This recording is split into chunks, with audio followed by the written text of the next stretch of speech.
Muy buen día. Te saludo una semana más esperando que te encuentres muy bien, agradeciendo de antemano por supuesto tu presencia.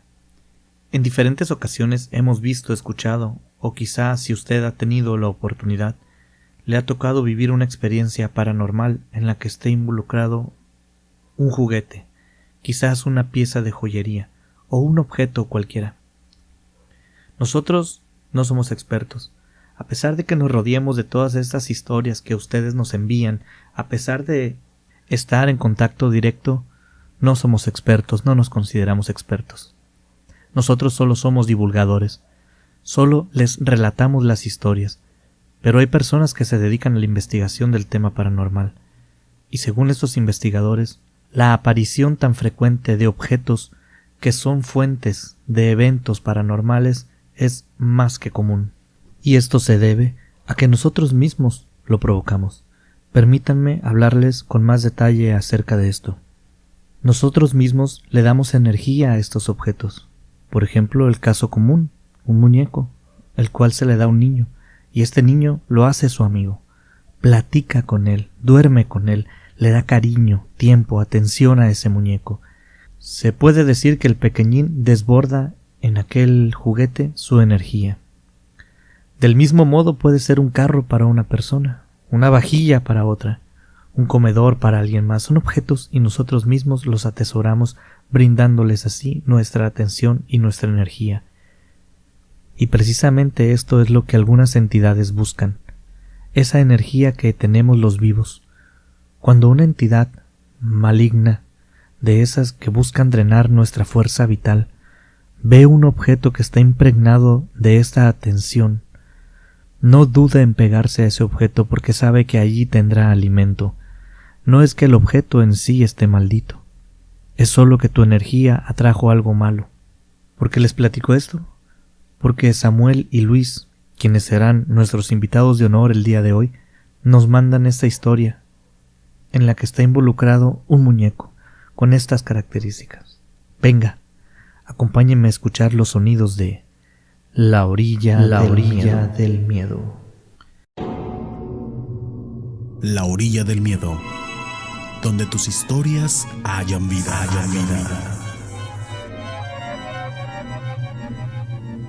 Samuel es mi hermano menor. Mi nombre es Luis.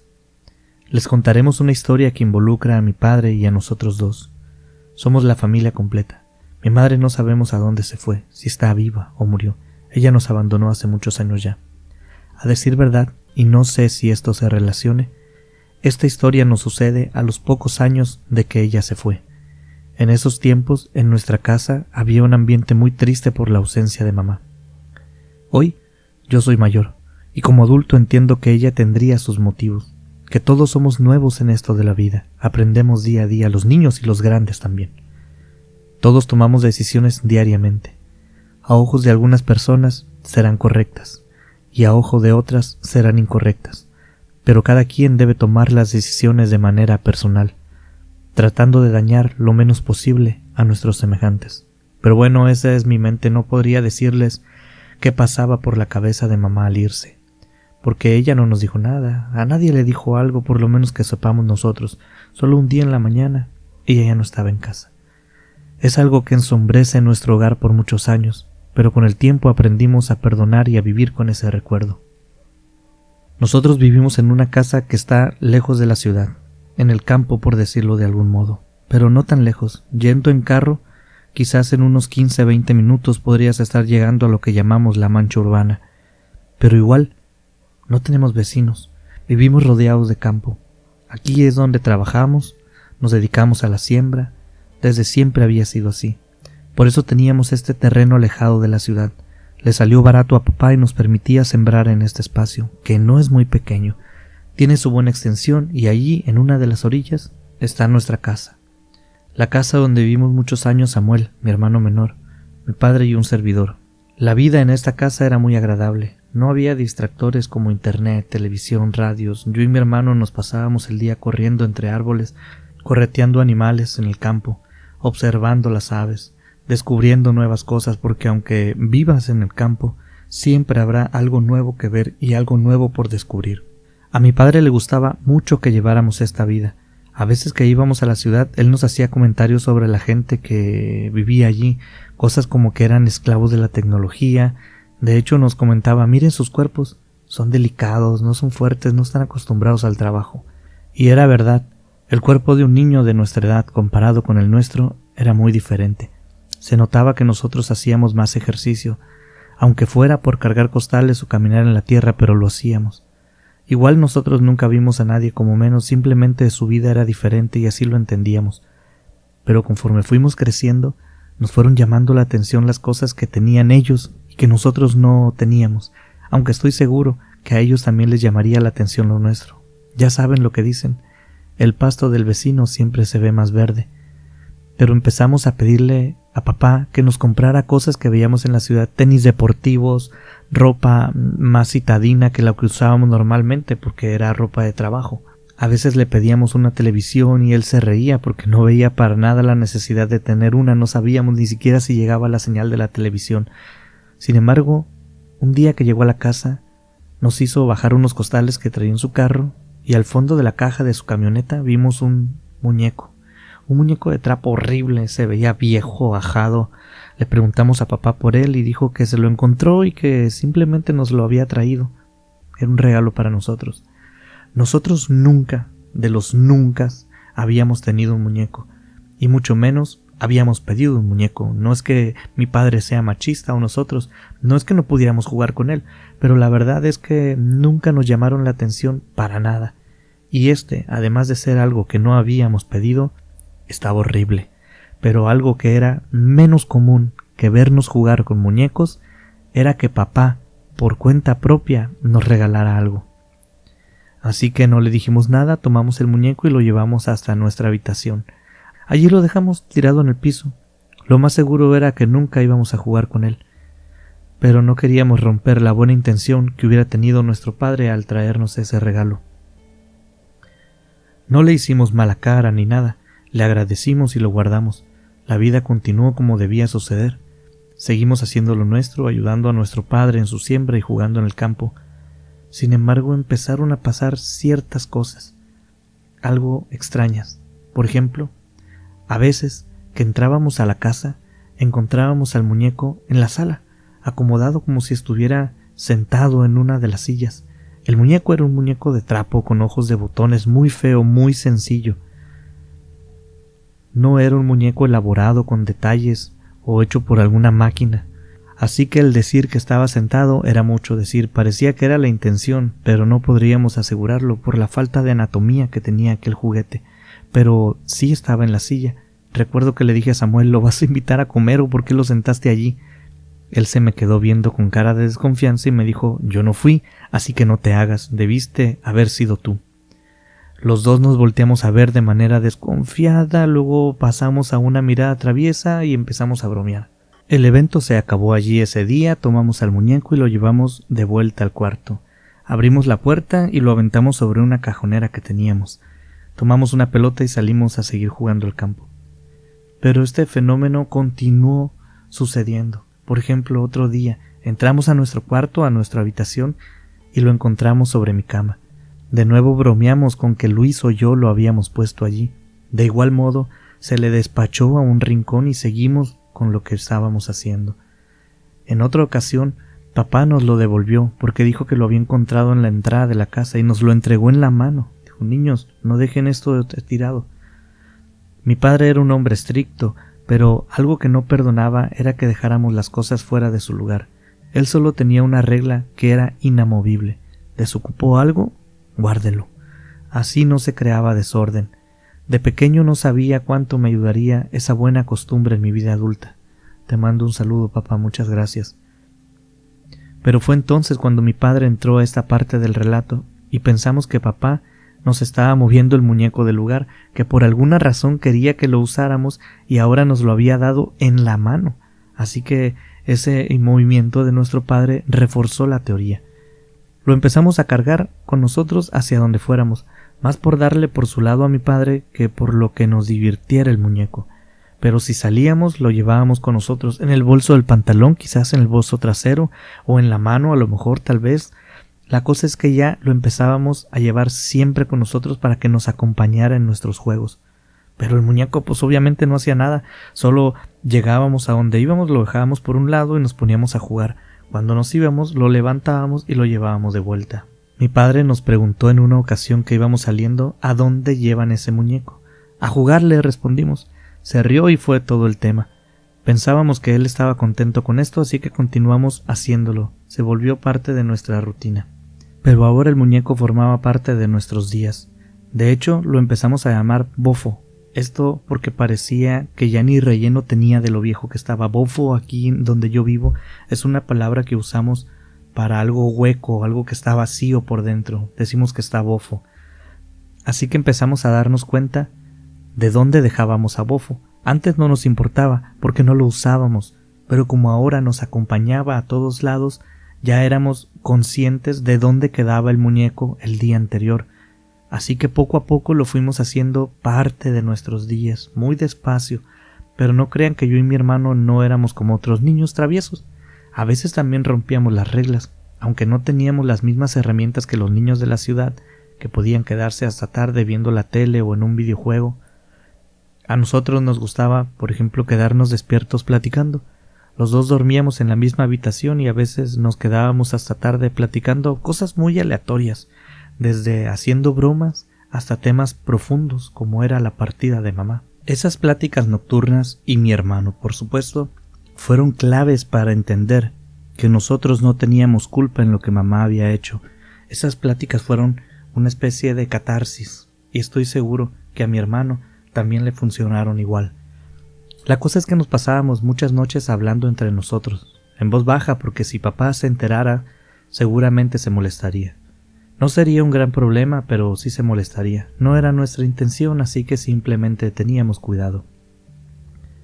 Las noches en el campo son especiales. Son muy diferentes a las noches en la ciudad. Son silenciosas. Puedes escuchar muchos sonidos. De día también están los mismos sonidos, pero con el ajetreo de uno mismo no los escuchas, como andas en actividades para arriba y para abajo, haciendo de todo. A diferencia de en la noche, el silencio pareciera amplificar estos sonidos, pero simplemente es que tú estás poniendo más atención y hay menos interferencia. Recuerdo que estábamos hablando de alguna cosa sin importancia, cuando escuchamos muy clarito, al mismo tiempo mi hermano y yo, un sonido, como una especie de balbuceo, como si alguien quisiera hablar, pero tuviera una mordaza en la boca, algo como con acentos y con pausas como nosotros mismos hablaríamos. Entonces, cuando yo me levanté y mi hermano también, él me dijo en tono de broma, es el bofo. Ambos nos reímos, pero les repito, yo y mi hermano lo escuchamos muy claramente, no fue algo que él se imaginó y luego me dijera a mí, o algo que solamente yo escuchara y luego yo se lo dijera a él. Al mismo tiempo nos levantamos los dos al haber escuchado el sonido.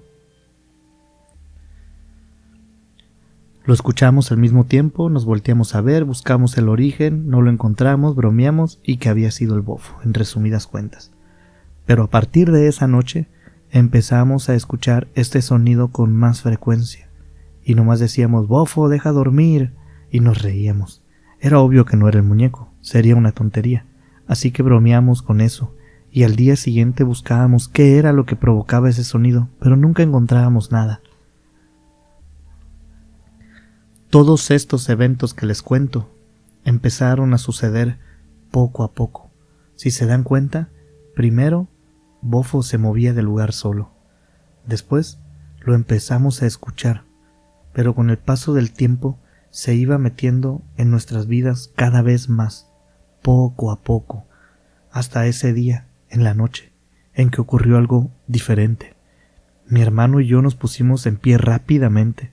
Lo escuchamos al mismo tiempo de nuevo. Escuchamos pasos en nuestra habitación, pasos claros, firmes, rápidos, chic, chic, chic, chic, con la distancia entre sonido y sonido muy pequeño, como si fuera una criatura chiquita.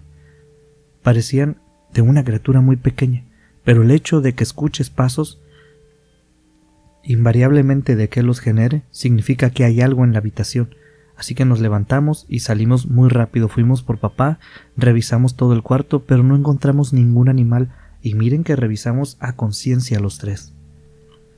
Sin embargo, Durante la revisión, hubo algo que mi hermano y yo nos dimos cuenta inmediatamente.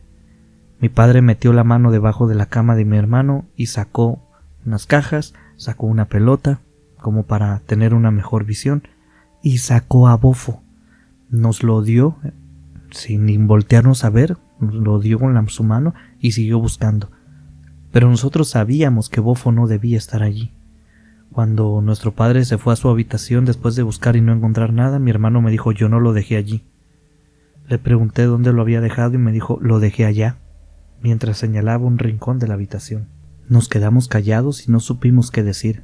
Al día siguiente me dijo mi hermano: ¿sabes qué pensé anoche? Que quizás el animal que hizo los ruidos, que estuvo dando esos pasos, movió a Bofo del lugar en su hocico.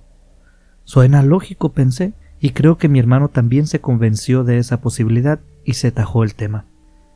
Hasta la siguiente noche, días después, en que de nuevo se escucharían los mismos pasos. Inmediatamente nos sentamos en nuestras camas y nos volteamos a ver. ¿Dónde está Bofo?, preguntó mi hermano. Y yo le dije que lo había dejado junto a la puerta. Ahí había una pequeña mesita. Volteamos y no estaba. Mi hermano se puso de pie. Después yo, buscamos y buscamos, pero no encontramos a Bofo. Lo fuimos a encontrar en un lugar de la habitación en el cual no debería de estar. Nadie lo había puesto allí. Mi hermano se puso como loco, me empezó a gritar y a decir que no era gracioso, que si yo estaba jugándole una broma, debía detenerme inmediatamente. Empezó a llorar y los gritos hicieron que mi papá llegara al cuarto. A mi papá ya no lo metíamos porque él siempre nos decía que no era cierto, que esto, que el otro, nos sacaba alguna explicación, pero esa vez los gritos y los llantos de mi hermano lo hicieron venir. En cuanto llegó, nos preguntó que qué pasaba, y cuando le contamos lo que había sucedido, por supuesto que no nos creyó. Nos tachó como de que estábamos dormidos, que estábamos inventando cosas. Nos aseguró que debíamos de haber escuchado otra cosa, que nos estábamos confundiendo, y nos dijo que nosotros mismos estábamos inventando ese cuento. Ese día mi hermano durmió con mi padre, y los siguientes días mi hermano estuvo muy distante de mí, hasta que por fin tuvimos oportunidad de hablar, y yo le aseguré, le juré, que no era yo quien hacía eso. Ahora que estaba más tranquilo, él me dio la razón y me creyó. Pero los fenómenos continuaron, y además fueron en aumento. Lógicamente, empezamos a desconfiar del muñeco, ya como algo paranormal, como algo que no debía de suceder, pero que estaba sucediendo. Los niños tienen la capacidad de aceptar las cosas como son.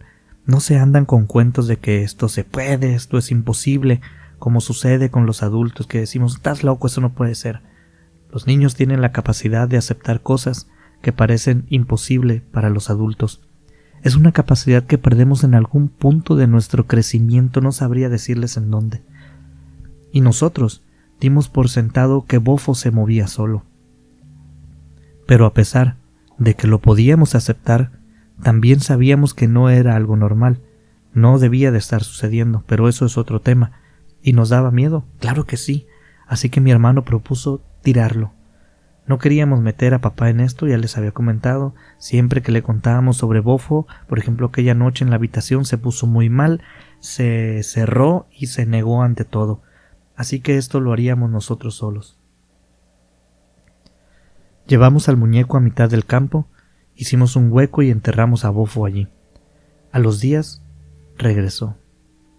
Y me gustaría contarles que vimos un rastro de tierra que venía por afuera y que entraba a la casa, cruzaba la sala y llegaba hasta nuestra habitación, o quizás que hubo señales que indicaban que el muñeco estaba de nuevo con nosotros, pero no, literalmente solo lo encontramos un día sentado en la sala, otra vez. Íbamos entrando a nuestra casa junto a mi padre, y mi padre lo agarró y nos dijo: guarden esto, no me gusta que dejen sus cosas por todos lados. Nos lo dio y mi hermano puso una cara de miedo absoluto. Así que para no ser descubiertos, porque en cuanto papá viera la cara de mi hermano, se iba a dar cuenta de que algo pasaba, yo me adelanté, estiré la mano y lo tomé. Sí, papá, así será, disculpa, le dije, y de un tirón me llevé a mi hermano a la habitación.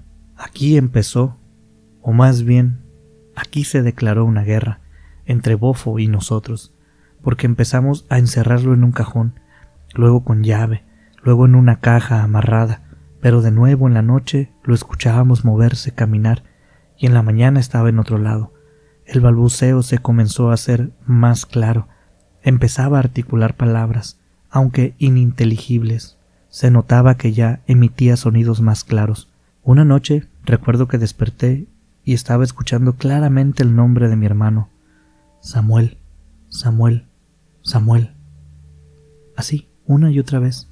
En grupos de 3 veces lo llamaba. Luego había un espacio y lo volví a repetir. Se me hizo muy extraño.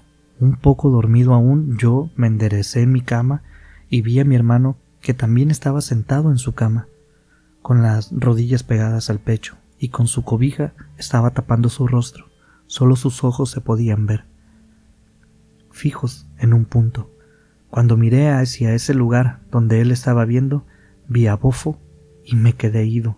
Unos segundos viéndolo no fueron bastantes, seguí continuando viéndolo. Estaba aquel muñeco que estaba hueco, se veía como parado en el piso, mirando hacia mi hermano. Bofo estaba parado allí, y desde donde estaba Bofo se oía este sonido que decía una y otra vez: Samuel, Samuel, Samuel, Samuel, Samuel, Samuel. Le hablé a mi hermano por su nombre, y justo cuando lo dije, Bofo se dobló y cayó al suelo, como si perdiera toda su fuerza, como en la película esta de Toy Story, cuando los juguetes ven a los niños y se dobla y se caen al suelo. Mi hermano estaba rígido, frío. Me acerqué a Samuel, pero él no se movía. Yo tampoco lo podía mover, estaba en un estado de rigidez muy severo. Le empecé a hablar poco a poco, despacio, a sobarle su hombro, su espalda. Poco a poco volvía a su flexibilidad, hasta que simplemente sin decirme nada se recostó en su cama y se volvió a quedar dormido. Mi hermano y yo empezamos a ver a Bofo moverse en el cuarto con mucha frecuencia. Ya el fenómeno de escucharlo hablar y verlo moverse se empezó a volver una cosa muy frecuente. Sabíamos que no era normal, pero parecía que aquel muñeco ya no se cuidaba de hacerlo frente a nosotros por las noches. Este asunto se nos había salido de control. Ya no sabíamos qué hacer, porque continuamos enterrándolo, llevándolo lejos, luego más lejos, luego enterrándolo más profundo. Lo amarramos a una piedra y lo tiramos a la pila de agua. Bofo siempre regresaba. No sabíamos cómo. A los días volvía. Como si nada hubiera pasado, no volvía mojado, no volvía llena de tierra, volvía y estaba ahí donde mismo, siempre. Y en la noche cada vez era más común escuchar decir el nombre de mi hermano. Cuando nos sentimos ya sin el control de este asunto, empezamos a buscar ayuda, y por lógica la primer persona a la que acudimos fue nuestro padre. Nos aventuramos a que esta vez nos creyera, le contamos absolutamente todo desde el inicio, arriesgándonos a que no nos creyera. Pero de igual modo le preguntamos dónde había encontrado el muñeco, y él dijo que lo había encontrado ahí arriba de su carro. Él tiene una camioneta, un pick-up. Pensó que alguien lo había dejado al pasar y nos lo trajo. Alguien pasó por ahí y lo aventó. A un niño se le cayó, no supo, no sabía de quién era, no lo podía devolver. Pensó en nosotros y nos lo trajo. Pero al final de la plática, así como lo esperábamos, nos llamó miedosos, mentirosos, no quiso creernos. Mi hermano no lo tomó nada bien. Comenzó hasta a gritarle a nuestro padre, a pedirle que confiara en nosotros, que por favor lo hiciera. La plática terminó con una bofetada para Samuel. Desde este día la estabilidad que había en casa, la poca o mucha, se rompió de manera brutal. Mi madre ya había hecho lo suyo cuando se fue, pero de algún modo u otro aprendimos a soportarlo, a sobrellevarlo, a no hablar del tema. De alguna manera el ser humano se sobrepone a lo que le causa dolor. Esté bien o mal, el método no es el tema. La cosa es que lo hacemos, a veces con negación, a veces con terapia, si ustedes quieran, como usted quiera y mande, pero lo logramos, así somos los seres humanos. Pero esto nos sobrepasó. Mi hermano vivía con los nervios de punta, siempre estaba como en las nubes, como ido. A veces le hablábamos y él parecía no estar mentalmente con nosotros, y como si escuchar su nombre lo trajera de golpe a un lugar de regreso, daba un salto en su silla y luego volteaba asustado, a pesar de que físicamente estaba a nuestro lado. Su mente estaba en otro lugar. Empezaron también los terrores nocturnos. Se despertaba en mitad de la noche dando unos alaridos de absoluto terror, diciendo que él estaba viendo algo que sostenía a Bofo entre sus manos. Él describía a un ser descarnado, que se le miraban en alguna parte los huesos, los músculos, en otra la piel colgando, que tenía una piel de color rojizo, un ser que en su rostro tenía una boca horriblemente grande, llena de grandes dientes o colmillos. En su cabeza no tenía cabello, tenía una especie de protuberancias y unos ojos negros, como abismos interminables. Mi hermano empezó a contar que ese ser tomaba a Bofo en sus manos y lo movía, y luego hablaba. La salud mental de mi hermano se fue a los suelos. Mi padre lo empezó a llevar al doctor porque ya no quería comer, no podía dormir, y el médico, después de unos días de estarlo atendiendo, de estar platicando con él, analizándolo, decide que debe ser internado para un tratamiento en forma y una posible solución. Palabra clave: posible. Mi padre, con todo el dolor de su alma, apoya la decisión del médico. Recuerdo que lloró durante todo el camino de vuelta a casa. No lloró al subirse. Solo cuando se subió al carro empezó a llorar y paró antes de bajar.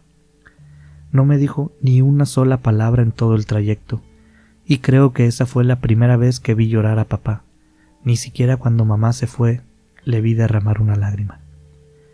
Entrar a la casa sin mi hermano y con mi padre entre sollozos es una de las cosas más horribles que me ha tocado vivir, y jamás olvidaré ese momento. Me dejó muy marcado. Los días que siguieron yo ponía especial atención a Bofo. Lo intentaba sacar de la casa, pero seguía regresando. Desde que mi hermano empezó a perder el control sobre su mente, la interacción que yo tenía con Bofo disminuyó notablemente. Apenas si me daba cuenta de lo que sucedía.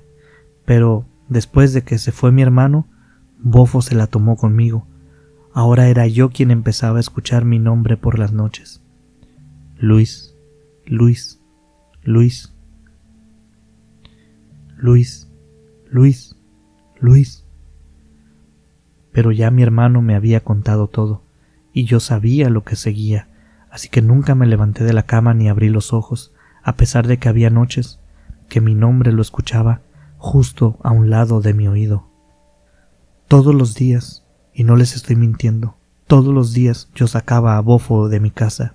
Recuerdo una noche cuando soñé que aquel ser que mi hermano describía me miraba desde fuera de mi casa, recargado en la ventana de mi cuarto, viendo a través del cristal, viéndome a mí, lascivamente, con una mirada que no denotaba más que sadismo y malas intenciones.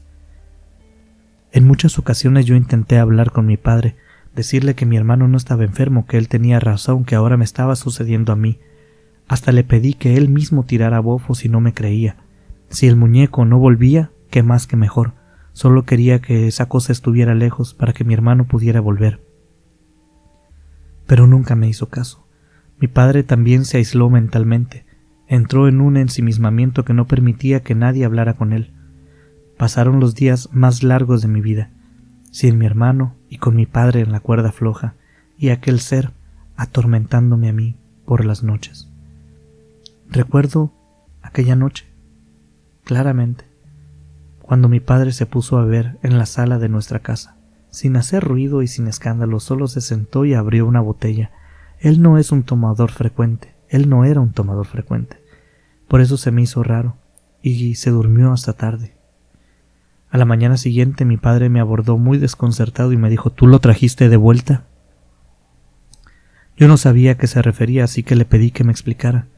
Le dije que no le estaba entendiendo, y él me pidió acompañarlo y salimos de casa. Subimos a su auto y manejó. En el camino me dijo que él había salido la noche anterior al campo con la intención de tirar a Bofo, que entró a mi cuarto, lo tomó y lo llevó lejos. No me dijo a dónde, solo me dijo que lo llevó lejos, pero que en la mañana estaba en la sala de nuevo. Él no me platicó nada de esto, pero lo había hecho. Le dije que no, que yo no había tenido nada que ver, y entonces vi en su mirada que por fin me había creído, no del todo, pero ya empezaba a notar que algo no estaba bien. Nos quedamos en silencio unos minutos y volvimos a casa. El día continuó como si nada, y ahora, pienso, me doy cuenta de que mi padre ese día estaba planeando cosas. No me lo decía, pero ese día estuvo cavilando sobre qué hacer. Estaba pensando para tomar una decisión, y recuerdo que unas noches después, de nuevo me desperté en la noche. Algo que rompió el silencio me despertó. Aquella voz tétrica, gutural, profunda, que decía mi nombre. Primero a lo lejos, como siempre empezaba, y después poco a poco se acercaba hasta mi oído. Luis, Luis, Luis, Luis, Luis, Luis. Lo único que yo hacía en esos momentos era cerrar mis ojos muy fuerte, tapar mis oídos y tratar de aislarme, viajar mentalmente a otro lugar imaginario, a un lugar feliz, porque en esos momentos el real era aterrador. Pero entonces sucedió algo diferente. Escuché cómo de golpe se abrió la puerta de mi cuarto. Escuché a mi padre entrar, gritando improperios, groserías, y se escuchaba muy nervioso. Me cargó en brazos y me sacó de la casa. Me subió a la camioneta y manejó derechito a una iglesia. Mi padre tocó la puerta hasta que alguien abrió. Era muy noche, pero gracias a Dios, el sacerdote abrió la puerta y nos recibió. Mi padre le pidió su ayuda. De hecho, le rogó al sacerdote que nos ayudara. Le contó todo, desde el inicio hasta el fin. Tardó como unas 2 o 3 horas en contarle a detalle todo lo que nos estaba ocurriendo, y mi padre lo hizo entre lágrimas y temblores. Ahí fue cuando yo me enteré que esa misma noche que salimos de la casa, él estaba vigilando. Durante varias noches estuvo vigilando mi puerta para escuchar lo que yo decía que escuchaba. Esa noche lo escuchó. El sacerdote, mientras mi padre hablaba, me volteaba a ver a mí, a veces volteaba a ver a papá. Estaba analizando la situación. Le trajo una taza de café, le habló sobre la importancia de Dios y de asistir a misa, de estar siempre acompañados de la gracia del Creador, del de arriba. Le dijo cosas como que si no estamos en comunión con Dios, el de abajo tenía las puertas abiertas para entrar a nuestras vidas. Entonces le ofreció ir personalmente por ese muñeco al día siguiente, y él nos ofreció dormir en la iglesia esa noche. El hecho de que poco a poco este fenómeno paranormal que nos acosaba en casa hubiera ido creciendo de esa forma tan lenta, tan cautelosa, no me permitió a mí darme cuenta de la falta de sueño que estaba teniendo, que venía cargando desde hace días. Ese día, en la iglesia, dormí de lo mejor. En la mañana que desperté, me sentía totalmente recuperado de fuerzas, de energía, y en el rostro de mi padre pude ver lo mismo. Pero ¿saben qué noté también? El padre no nos creía ni una palabra.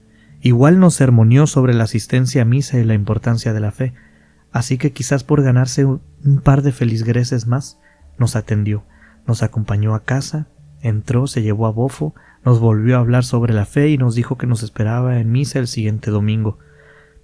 Yo esperaba que al llegar a casa hubiera una batalla espiritual como en las películas, pero el sacerdote simplemente tomó a Bofo en sus manos y llevamos al sacerdote y a Bofo de vuelta a la iglesia.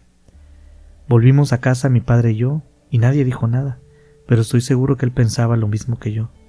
Espero que no regrese en unos días ese muñeco. Y por suerte no lo hizo. Nosotros seguimos yendo a visitar a Samuel al hospital donde estuvo internado. Con el tiempo lo dieron de alta. Habrá durado poco más o menos de 1 año, cuando mi hermano por fin salió. Todos fuimos muy felices. Ya no había rastro de Bofo por la casa y claramente se sentía un ambiente muy positivo. No me crean si no quieren, porque no tengo pruebas, pero nosotros empezamos a ir a misa y unos meses después cambiaron de sacerdote en la iglesia. Dicen que el que nos ayudó lo internaron al igual que mi hermano, pero por locura. Pero les repito, no tengo certeza, era simplemente algo que se decía. Estos eventos no es algo que hayamos olvidado, no se puede. La primera vez que intenté hablar con Samuel sobre Bofo, él me dijo que eso no había pasado, que en el hospital lo habían hecho darse cuenta de que de algún modo nosotros habíamos creado esa historia entre los tres de manera colectiva sin darnos cuenta, como mecanismo de defensa, para tapar el dolor que había de haber perdido a nuestra madre, y nos inventamos simplemente aquella historia. No quise debatir nada, mi hermano estaba bien, no le discutí, ¿para qué? No había necesidad, solo lo escuché. Pero unos años después, en una ocasión que estábamos muy íntimamente platicando, él me confesó que lo que me había dicho sobre la histeria colectiva en casa era algo que repitió hasta que lo dejaron salir del hospital donde lo internaron, que en realidad era un psiquiátrico. Pero él sabía que aquello había ocurrido en realidad. De hecho, me lo dijo muy nervioso y muy cabizbajo, porque dice que a veces en la noche aún escucha en la distancia aquella voz llamándolo por su nombre: Samuel, Samuel, Samuel, Samuel, Samuel, Samuel, siempre 3 veces, y aún hoy no sabe si aquello que dominaba a Bofo sigue tras él. Y bien, amigos, les agradezco haber escuchado hasta el final este relato. Personalmente siempre he tenido muchos problemas con las muñecas y muñecos. Desde muy pequeño me han dado una especie de miedo. Pero cuéntame tú, ¿qué piensas de esta historia? Samuel y Luis, les envío de parte mía y de toda la audiencia un saludo muy afectuoso y les agradecemos habernos contado esta historia familiar. ¿Le parece si ahora enviamos unos saludos? Iniciamos mandándole un afectuoso saludo a David García, a José Alonso Perusquía, también para nuestra amiga Brisa. Esperamos que tu situación mejore pronto. Bendiciones para ti y para tu familia. Hasta Puebla, para nuestra amiga María Elena Castro. A Ciudad de México, para Jenny Esteves. Para California, para Fabi Jiménez y Casey Dalton. Argentina, Anabel. Italia, Celina Moraes. República Dominicana, G. Socias Montañismos. A Nueva York, Kiri Ellison. En La Paz, Baja California Sur, queremos saludar a Guille Núñez, Elena Esquivel, David Beltrán, a Daniel y Emilio Arce. A ellos de manera especial los saludamos en esta semana y a todos quienes nos están escuchando en estos momentos. Les agradecemos muchísimo el apoyo que le dan a este proyecto y esperamos poder retribuirles de algún modo. Y recuerden que estamos en Spotify, Facebook, TikTok. Búscanos y disfruta de los relatos que son tuyos y son para ti. Me despido el día de hoy y deseo que tengas una excelente semana. Invitadísimo estás a acompañarnos dentro de unos días más aquí en La Orilla del Miedo.